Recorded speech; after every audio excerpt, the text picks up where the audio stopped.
तो WhatsApp guys, कैसे हैं आप सब। मैं एक बार फिर से आप सबका स्वागत करता हूं आपके अपने यूट्यूब चैनल ललित क्लासेस पर।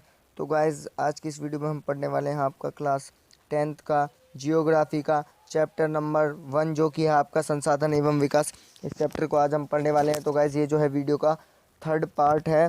पार्ट 1 और 2 की लिंक जो है मैंने डिस्क्रिप्शन में दे दी है, वहाँ से जाकर आप दोनों पार्ट्स को देख लीजिए, तभी जो है आपको चैप्टर समझ में आएगा। और अगर आपने दोनों पार्ट देख लिए तो आइए इस पार्ट को हम शुरू करते हैं। लेकिन उससे पहले अगर आप इस चैनल पर नए हैं तो चैनल को सब्सक्राइब करके बेल आइकन को प्रेस कर दीजिए, ताकि हमारे आने वाली वीडियोस की नोटिफिकेशन आपको मिलती रहे। तो चलिए चैप्टर को शुरू करते हैं। सबसे पहला आज का जो हमारा टॉपिक है वो है मृदा संसाधन। मृदा संसाधन यानी जो भी हमारी मिट्टी में पाए जाते हैं, वो क्या क्या संसाधन है हमारी मिट्टी में जो पाए जाते हैं। मिट्टी अथवा मृदा सबसे महत्वपूर्ण नवीकरण योग्य प्राकृतिक संसाधन है। यह पौधों के विकास का माध्यम है जो पृथ्वी पर विभिन्न प्रकार के जीवों का पोषण करती है। यानी पृथ्वी पर जितने भी जीव हैं, बहुत सारे जितने भी हैं, सबका पोषण कौन करती है? मृदा, यानी मिट्टी हमारी, क्योंकि वहीं से सब कुछ हमें खाने के लिए, पहनने के लिए सब कुछ वहीं से मिलता है। मृदा एक जीवन तंत्र है। कुछ सेंटीमीटर गहरी मृदा बनने में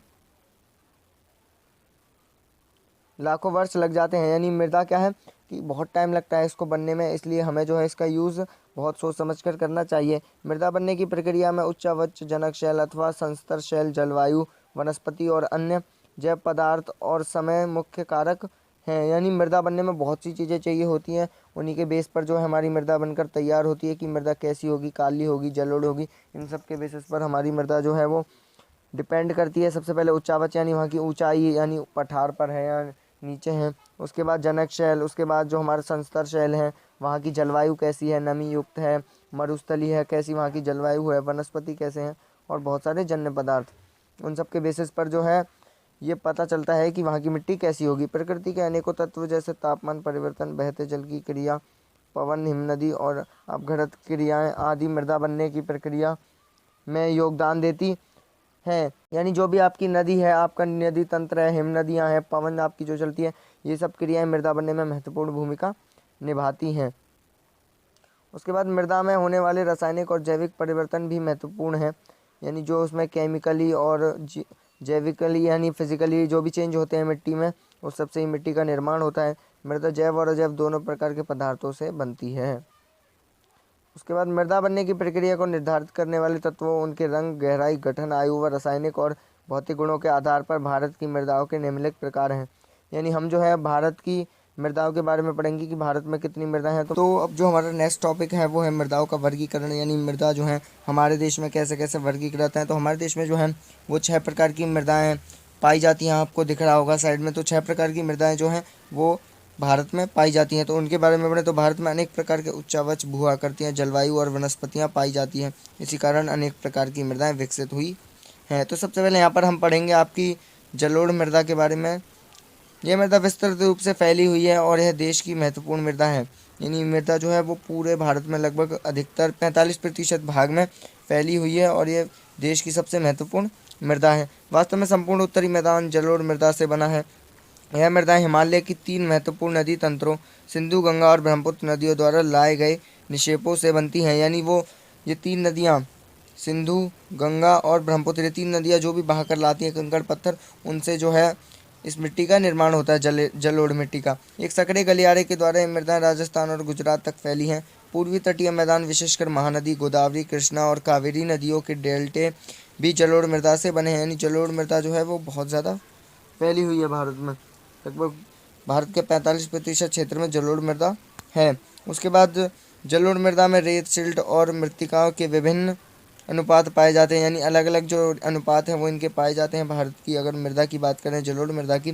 जैसे हम नदी के मुहाने से घाटी के ऊपर की ओर जाते हैं, मृदा के कणों का आकार बढ़ता। ये एक मैप है जिसमें आपको बताया गया है कि कैसे कैसे आपके जो आपके मैदान हैं और कौन सी मृदा आपकी वहाँ पर पाई जाती है।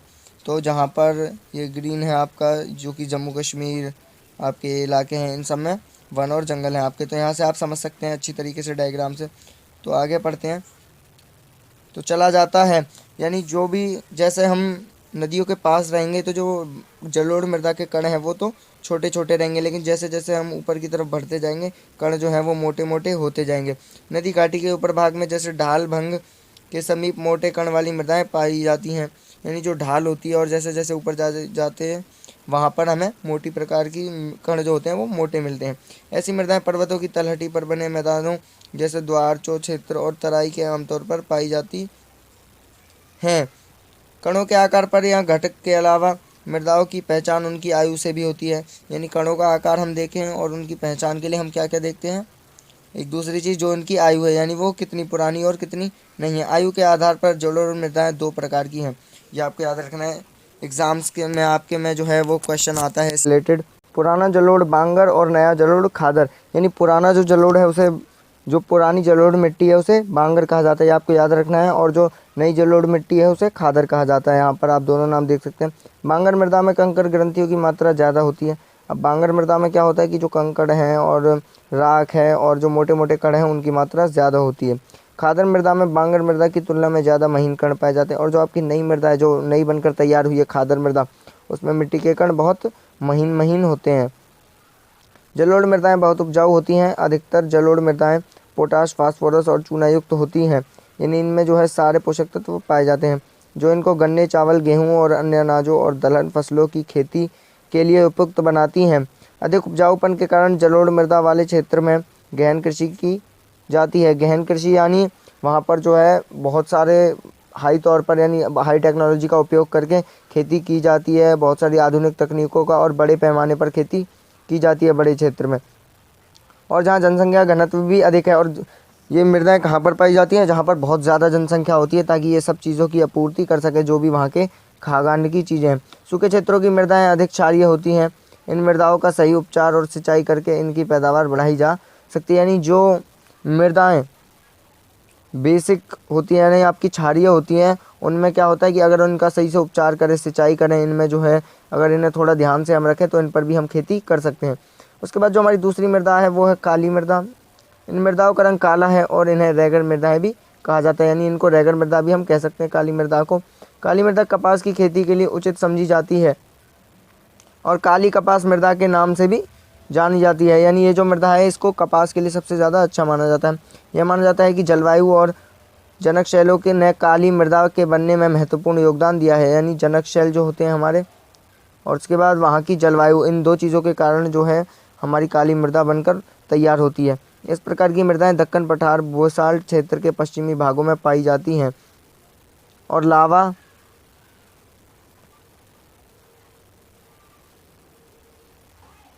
जनक शैलों से बनी हैं।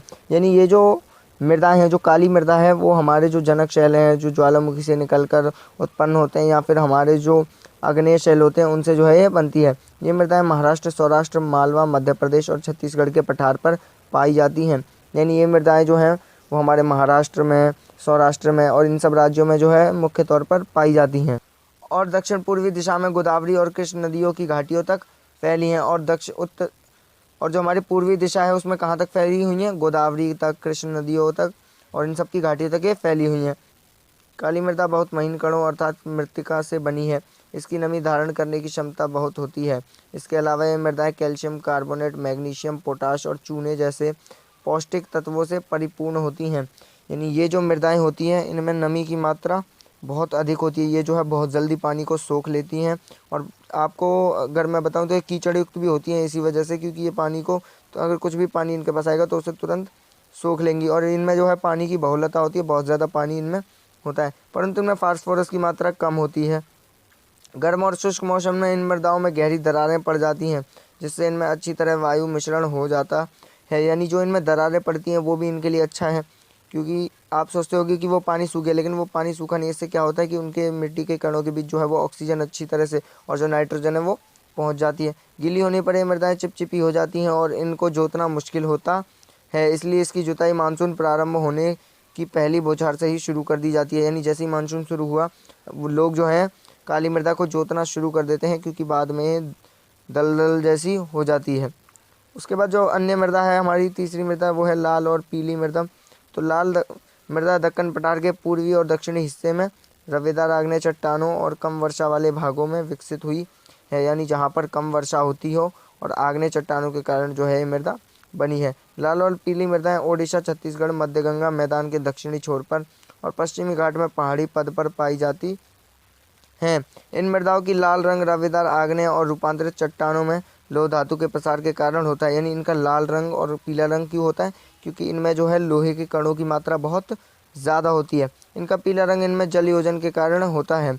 जलयोजन यानी इनमें जो है वो जल इनसे लगातार टकराता रहता है ये आग्नेय चट्टानों से। इसके कारण ये मिट्टी पत्थरों से अलग हो जाती हैं और छोटे छोटे कणों में बढ़ जाती हैं। उसके बाद जो हमारी अन्य मृदा है वो है लेटराइट मृदा। तो लेटराइट शब्द ग्रीक भाषा के शब्द लेटर से लिया गया है। ये आपको याद रखना है, लेटर से जो है लेटराइट शब्द को लिया गया है, जिसका अर्थ है ईंट, यानी ईंट इसका अर्थ है लेटर का। तो लेटराइट मृदा का निर्माण उष्ण कटिबंधीय तथा उपोष्ण कटिबंधीय जलवायु क्षेत्रों में आर्द्र तथा शुष्क ऋतुओं के एक के बाद एक आने के कारण होता है। यानी जैसे कोई गर्म ऋतु गई, उसके बाद गर्म, और उसके बाद लगातार जो शुष्क ऋतु है वो चलती रहती है। इसी वजह से लेटराइट मृदाओं का निर्माण होता है। यह भारी वर्षा से अत्यधिक निक्षालन का परिणाम है। यानी जब बहुत ज़्यादा बारिश होती है तो इससे जो है उनमें जो है पानी की मात्रा बढ़ जाती है और इसी कारण जो है वो ऐसी होती है। लेटराइट मृदा अधिकतर गहरी तथा अम्लीय पीएच लेवल 6.0 होती हैं। यानी ये जो है बहुत ज़्यादा एसिडिक मानी जाती हैं, बहुत ज़्यादा अम्लीय मानी जाती हैं। इसमें सामान्यतः पौधों के पोषक तत्वों की कमी होती है। यह अधिकतर दक्षिणी राज्यों, महाराष्ट्र के पश्चिमी घाट क्षेत्रों, ओडिशा, पश्चिम बंगाल के कुछ भागों तथा पूर्वी उत्तर प्रदेशों में पाई जाती है। यानी इन सब राज्यों में जो है और क्षेत्रों में जो है ये पाई जाती है लेटराइट मृदा। जहाँ इस मिट्टी में पर्णपाती और सदाबहार वन मिलते हैं वहाँ इसमें ह्यूमस पर्याप्त रूप से पाया जाता है। यानी जहाँ पर जो है इस मिट्टी में एक तो बहुत सारी नमी होती है, सदाबहार यानी जहाँ पर हमेशा हरियाली छाई रहती है, वो उन जगहों पर, उन वनों में क्या होता है कि इसमें ह्यूमस की मात्रा बहुत अधिक होती है और पर्याप्त होती है। लेकिन विरल वनस्पति और अर्ध शुष्क पर्यावरण में इसे ह्यूमस की मात्रा कम पाई जाती है। यानी वैसे तो इसकी ह्यूमस की मात्रा ज़्यादा होती है अगर इसे सदाबहार वन में देखा जाए, लेकिन जब इसे हम शुष्क कहीं जगहों पर देखेंगे तो इसमें जो है ह्यूमस की मात्रा कम हो जाती है। स्थल रूपों पर उनकी परिस्थिति के अनुसार इनमें अपर्दन तथा भूमि निम्नीकरण की संभावना होती है। यानी जैसा जैसा हमारे स्थल का रूप है, जैसे हमारी भूमि का रूप है, उसी हिसाब से इसमें अपर्दन और निम्नीकरण होता है।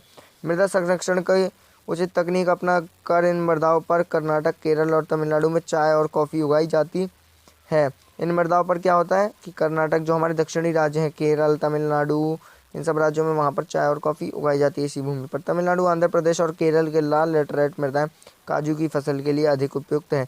यानी सबसे ज़्यादा उपयुक्त किस चीज़ के लिए? हमारी काजू की फसल के लिए है काली मृदा सबसे ज़्यादा उपयुक्त। उसके बाद जो हमारी अगली मृदा आती है वह है मरुस्थलीय मृदा। मरुस्थलीय मृदाओं का रंग लाल और भूरा होता है। ये मृदाएं आमतौर पर रेतीली और लवणीय होती हैं। कुछ क्षेत्रों में नमक की मात्रा इतनी अधिक है कि वह झीलें से जल वाष्पीकृत करके खाने का नमक भी बनाया जाता है। यानी कुछ जहाँ पर ये मिट्टियाँ पाई जाती हैं वहाँ पर नमक की मात्रा इतनी ज़्यादा होती है कि अगर हम जो है इस मिट्टी को उसमें से अलग करना चाहें, वाष्पीकृत अगर हम कर दें तो नमक जो है वो अलग निकल जाएगा। शुष्क जलवायु और उच्च तापमान के कारण जल वाष्पन दर अधिक है। यानी इनका जो तापमान है, इनकी जलवायु बहुत गर्म होती है और तापमान ज़्यादा होता है, तो इसमें जो है जल वाष्पन की दर अधिक होती है। यानी जल्दी इनमें जो है वो जल वाष्पित हो जाता है, यानी एवापोरेट हो जाता है। मृदा में हुमस और नमी की मात्रा कम होती है। मृदा की सतह के नीचे कैल्शियम की मात्रा बढ़ती चली जाती है। यानी मृदा जैसे जैसे नीचे जाते हैं हम रेतीली मृदा में, वैसे कैल्शियम की मात्रा बढ़ती है और नीचे की परतों में चूने के कंकड़ की सतह पाई जाती है। इसके कारण मृदा में अंत संयंत्र अवरुद्ध हो जाता है। इस मृदा को सही तरीके से संचित करके कृषि योग्य बनाया जा सकता है, जैसा कि पश्चिमी राजस्थान में हो रहा है। यानी राजस्थान में जो मिट्टी है वो मरुस्थलीय मिट्टी है और इसी वजह से जो है वहाँ पर बहुत ज़्यादा लागत लगती है। तो चलिए अब आगे बढ़ते हैं। तो आगे जो हमारी जो अंतिम मृदा हमारी आती है वो है वन मृदा। ये मृदाएं आमतौर पर पहाड़ी और पर्वतीय क्षेत्रों में पाई जाती हैं। अब वन मृदा है तो वनों में तो पाई जाएंगी जहाँ पर्याप्त वर्षा वन उपलब्ध है। इन मृदाओं के गठन में पर्यावरण के अनुसार बदलाव आता है। यानी जैसे जैसे पर्वत का पर्यावरण बदलेगा, ये जो मृदा है इसमें भी बदलाव होगा। नई नदी घाटियों में ये मृदाएं दोमट और सिल्टदार होती हैं, परंतु ऊपरी ढालों पर इनका गठन मोटे कणों का होता है। यानी जब ये नीचे नीचे हम जब घाटी के जाएंगे तो ये महीन होती हैं और पतली होती हैं, लेकिन जैसे जैसे हम ऊपर की तरफ जाएंगे, ऊपर की ढालों की तरफ जाएंगे तो इनके कण मोटे होते जाते हैं। हिमालय के हिमाच्छादित क्षेत्रों में इन मृदाओं का बहुत अपरदन होता है। यानी वहाँ पर हिमालय के ऊपर क्या होता है कि नदियाँ और बहुत सी चीज़ें मृदा को काटती हैं, जिसके कारण मिट्टी कटकर नीचे आ जाती है और यह अधिशिलिक, एसिडिक तथा ह्यूमस रहित होती हैं। यानी ये मृदा कैसी होती है, एक तो एसिडिक यानी आपकी लवणियाँ और ह्यूमस रहित होती है, यानी इनमें ह्यूमस नहीं होता। नदी घाटियों के निचले क्षेत्रों विशेषकर नदी सोपानों और जलोढ़ पंखों आदि में ये मृदाएं उपजाऊ होती हैं। उसके बाद अब हमारा जो नेक्स्ट टॉपिक आता है वो है मृदा अपरदन और संरक्षण। यानी जो हमारा मृदा अपरदन हो रहा है इसका हम संरक्षण कैसे कर सकते हैं। तो मृदा के कटाव और उसके बहाव की प्रक्रिया को मृदा अपरदन कहा जाता है। यानी मृदा कट रही है या फिर उसका जो बहाव है पानी के साथ बह के जा रही है वो तो इसे मृदा अपरदन कहेंगे। मृदा के बनने और अपरदन की क्रियाएं आमतौर पर साथ साथ चलती हैं और दोनों में संतुलन होता है, परंतु मानवीय क्रियाओं जैसे वनोन्मूलन, अति पशुचारण, निर्माण और खनन इत्यादि से कई बार यह संतुलन भंग हो जाता है तथा प्राकृतिक तत्व जैसे पवन, हिमनदी और जल मृदा अपरदन करते हैं। यानी बहुत सी चीज़ें होती हैं जिनकी वजह से हमारा जो मृदा है वो अपरदित होती है। जैसे कि हमारा सबसे पहले आता है पशुचारण, यानी हम जो है बहुत ज़्यादा पशुओं को चरा देते हैं। उसके बाद अति सिंचाई, हम बहुत ज़्यादा सिंचाई कर देते हैं खेतों की, जिसके कारण मिट्टी बह जाती है। और हमारा जो है खनन, हम बहुत सारा खनन मिट्टी में गड्ढे करते जाते हैं, इससे भी मिट्टी का कटाव बढ़ता है। और भी बहुत सारी चीज़ें हैं जैसे पवन अपरदन और हिमनदी अपरदन, यानी नदियों को द्वारा मिट्टी का कटाव और हवा के द्वारा भी मिट्टी का धूल के रूप में उड़ाकर ले जाना, इस तरह से मिट्टी अपरदित होती है। बहता जल मृत्तिका युक्त मृदाओं को काटते हुए गहरी वाहिकाएं बनाता है, जिन्हें अवनलिकाएं कहते हैं। यानी जब जल बहता है, यहाँ पर मैं आपको फ़ोटो दिखा देता हूँ, तो यहाँ पर जो ये जल यहाँ से बहते हुए जा रहा है तो ये क्या कर रहा है कि वाहिकाएँ बना रहा है और इन वाहिकाओं को हम क्या कहेंगे, अवनलिकाएँ। ऐसी भूमि जोतने योग्य नहीं रहती और इसे उत्खात भूमि कहते हैं। उत्खात भूमि यानी बैडलैंड, आपको याद रखना है। उत्खात भूमि ऐसी भूमि होती है जो बोने योग्य नहीं है। चंबल बेसिन में ऐसी भूमि को खड्ड भूमि कहा जाता है। कई बार जल विस्तृत क्षेत्र को ढके हुए ढाल के साथ नीचे की ओर बहता है। ऐसी स्थिति में क्षेत्र की ऊपरी मृदा घुलकर जल के साथ बह जाती है। यानी कई कबार क्या होता है कि मिट्टी जो आपकी है वो जल के साथ बह जाती है। इसे चादर अपरदन कहा जाता है। यानी हमारा चादर अपरदन क्या है, जब हमारी जो मिट्टी है वो पानी से ढकी हुई हो किसी ऊपरी परत से और उसकी ऊपरी परत जो है वो बह जाए, तो इसे हम क्या कहेंगे, चादर अपरदन। ये भी आपको याद रखना है, ये भी आपका मेन पॉइंट हो सकता है चैप्टर का। पवन द्वारा मैदान अथवा ढालू से मृदा को उड़ा ले जाने की प्रक्रिया को पवन अपरदन कहते हैं। यानी बालू के रूप में जब मैदानों से उड़ा लिया जाता है मृदा को, उसके बाद मृदा वहाँ पर कम हो जाती है, तो इसे पवन अपरदन कहा जाता है। कृषि के गलत तरीके से भी मृदा अपरदन होता है। गलत ढंग से हल चलाने, जैसे ढाल पर ऊपर से नीचे की ओर हल चलाने से वाहिकाएं बन जाती हैं, जिसके अंदर से बहता पानी आसानी से मृदा को कटाव करता है। यानी आपने जब इस खेत को जोता तो यहाँ पर बहुत सारी गहरी वाहिकाएं बन गई। अब इन वाहिकाओं में जब पानी गया तो अपने साथ बहुत सारी मिट्टी को बहाकर ले गया। यानी इस वजह से क्या होता है कि खेत के जो हमारा एक तरफ तो बहुत सारी मिट्टी हो जाती है और दूसरी तरफ नीचे हो जाता है। ढाल वाली भूमि पर समोच्च रेखाओं के समांतर हल चलाने से ढाल के साथ बहाव की गति घटती है। यानी अगर हम पहले ऐसे चलाएं और फिर ऐसे चलाएं तो इससे क्या होगा कि जो बहाव है उसकी गति घट जाएगी। इसे समोच्च जुताई कहा जाता है। ढाल वाली भूमि पर सोपान बनाए जा सकते हैं। सोपान कृषि अपरदन को नियंत्रित कर दिए। सोपान यानी जैसे ढाल वाली आपके कोई खेत है तो उसमें आप सीढ़ियाँ बना सकते हैं। सोपान यानी सीढ़ियों वाली खेती कर सकते हैं ताकि धीरे धीरे मिट्टी का कटाव वहाँ पर हो। पश्चिमी और मध्य हिमालय में सोपान अथवा सीढ़ीदार कृषि काफ़ी विकसित है। यानी हिमाचल प्रदेश और इन सब राज्यों में जो सोपान कृषि है वो बहुत विकसित है। बड़े खेतों की पट्टियों को बांटा जाता है। फसलों के बीच में घास की पट्टियाँ उगाई जाती हैं। ये पवनों द्वारा जनित बल को कमज़ोर करती हैं। यानी जो मेड़ आपके भी खेतों के बीच में बनी रहती है उससे क्या होता है कि आपका जो मिट्टी है वो बहने से और उसके बाद हवा से उड़ने से बच जाती है। इस तरीके को पट्टी कृषि कहते हैं। स्ट्रिप फार्मिंग यानी कि पेड़ों को कतारों में लगाकर रक्षक मेखला बनाना भी पवनों की गति कम करता है। इन रक्षक पेंटियों का पश्चिम भारत में रेत के टीलों के स्थायीकरण में महत्वपूर्ण योगदान रहा। यानी पेड़ एक तो मिट्टी को जोड़ कर रखते हैं, ऊपर से हवा को भी वो धीमा कर देते हैं, हवा को रोकते हैं, जिसके कारण वहाँ पर हवा नहीं पहुँचती और मिट्टी अपरदित नहीं होती। तो गाइस आपके इस चैप्टर में इतना ही था। अगर वीडियो अच्छी लगी हो तो प्लीज़ वीडियो को लाइक कर देना और चैनल पर नए हो तो सब्सक्राइब करके जाना। So thank you so much guys for watching this video and good bye.